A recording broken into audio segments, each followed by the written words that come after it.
Hvad laver du som frivillig? Som frivillig, primært er jeg så med i Lions, hvor jeg har en del aktiviteter. Jeg står blandt andet for vores julelotteri, så det er en af de gode aktiviteter, vi har. Og også noget af det, der kræver en indsats.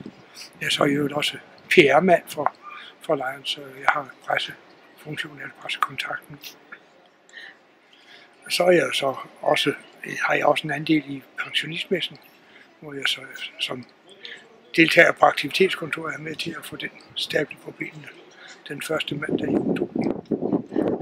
Og så er jeg så formand for Strandhøjs Venner, en støtteforening, der gør noget, eller deltager i arrangementer for beboere og plejehjem og Strandhøj.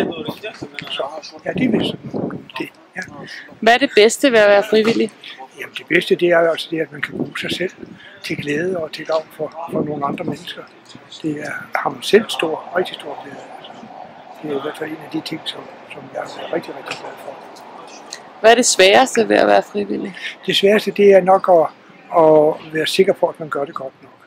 For der er jo mange mennesker, der bliver afhængige af dig, når du engagerer dig i det. Så det er nok netop det der med at leve op til forventningerne. Hvad vil du give af råd, hvis andre vil kaste sig ud i at blive frivillig? Gør det. Det er glæde for dig selv, til du har rigtig, rigtig meget glæde af det.